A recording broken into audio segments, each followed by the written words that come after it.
നടി ആക്രമിക്കപ്പെട്ട കേസിൽ ദിലീപിന് വീണ്ടും കുരുക്ക് മുറുകുന്നു. കേസിൽ തെളിവ് നശിപ്പിക്കുന്നതിന്റെ ഭാഗമായി ആരോപിക്കപ്പെട്ട സംഭവമായിരുന്നു മെമ്മറി കാർഡ് പരിശോധിച്ചത്. ഇപ്പോഴിതാ മെമ്മറി കാർഡ് പരിശോധിച്ചതിൽ ഉപഹർജിയുമായി സംസ്ഥാന സർക്കാർ ഹൈക്കോടതിയെ സമീപിച്ചിരിക്കുകയാണ്. ഡിജിറ്റൽ തെളിവ് സൂക്ഷിക്കുന്നതിൽ സർക്കുലർ വേണമെന്ന് സർക്കാർ ഹൈക്കോടതിയിൽ സമർപ്പിച്ച ഉപഹർജിയിൽ ആവശ്യപ്പെടുന്നു. മെമ്മറി കാർഡ് കേസിൽ ഹൈക്കോടതി മാർഗനിർദ്ദേശങ്ങൾ നൽകിയിട്ടുണ്ട്. ഈ മാർഗനിർദ്ദേശങ്ങൾ സർക്കുലറായി കീഴ്ക്കോടതികൾക്ക് നൽകണം. സെഷൻസ്, മജിസ്ട്രേറ്റ് കോടതികൾക്ക് സർക്കുലർ ബാധകമാക്കണമെന്നും സർക്കുലർ പുറപ്പെടുവിപ്പിക്കാൻ ഹൈക്കോടതി രജിസ്ട്രാർക്ക് നിർദ്ദേശം നൽകണമെന്നും ഉപഹർജിയിലുണ്ട്. കേസിൽ നിയമവിരുദ്ധമായി മെമ്മറി കാർഡ് പരിശോധിച്ചിട്ടുണ്ടെന്ന് പരാതിയിൽ നടത്തിയ അന്വേഷണത്തിന്റെ റിപ്പോർട്ട് അതിജീവിതയ്ക്ക് കൈമാറാൻ ഹൈക്കോടതി കഴിഞ്ഞ ഫെബ്രുവരിയിൽ നിർദ്ദേശം നൽകിയിരുന്നു. അന്വേഷണം നടത്തിയ ജില്ലാ സെഷൻസ് ജഡ്ജിക്ക് ഈ റിപ്പോർട്ടിന്റെ പകർപ്പ് കൈമാറാൻ നിർദ്ദേശം നൽകണമെന്നാവശ്യപ്പെട്ട് അതിജീവിത ഹൈക്കോടതിയെ സമീപിച്ചിരുന്നു.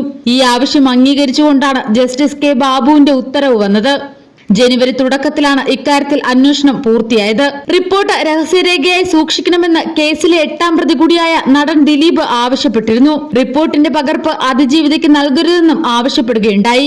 പകർപ്പ് അതിജീവിതയ്ക്ക് നൽകുന്ന സാഹചര്യം ഉണ്ടായാൽ തനിക്ക് കൂടി പകർപ്പ് ലഭ്യമാക്കണമെന്നും ദിലീപ് ആവശ്യപ്പെട്ടിരുന്നു. ഈ ആവശ്യങ്ങളെല്ലാം ജസ്റ്റിസ് കെ ബാബു തള്ളി. ഇതോടെ ആരാണ് മെമ്മറി കാർഡ് പരിശോധിച്ചതെന്ന് അതിജീവിതയ്ക്ക് മനസ്സിലാക്കാനാകും. മെമ്മറി കാർഡിലെ ദൃശ്യങ്ങൾ അനധികൃതമായി കണ്ടിട്ടുണ്ടെന്നും അവ പകർത്തിയിട്ടുണ്ടെന്നും കൈമാറ്റം ചെയ്തിട്ടുണ്ടെന്നും ആരോപിച്ച് അതിജീവിത നേരത്തെ ഹൈക്കോടതിയെ സമീപിച്ചിരുന്നു. തുടർന്ന് ഇക്കാര്യത്തിൽ അന്വേഷണത്തിന് ഹൈക്കോടതി ജില്ലാ സെഷൻസ് ജഡ്ജിയെ നിയോഗിക്കുകയായിരുന്നു. തിരുവനന്തപുരം ഫോറൻസിക് ലാബിൽ നടത്തിയ പരിശോധനയിൽ മെമ്മറി കാർഡിന്റെ ഹാഷ് വാല്യൂവിൽ മാറ്റം വന്നതായി കണ്ടെത്തിയിരുന്നു.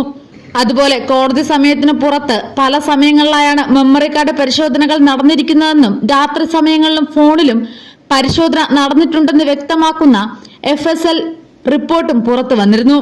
പിന്നാലെ ജില്ലാ സെഷൻസ് ജഡ്ജി നടത്തിയ അന്വേഷണത്തിന്റെ റിപ്പോർട്ട് ഹൈക്കോടതിക്ക് കൈമാറിയിരുന്നു.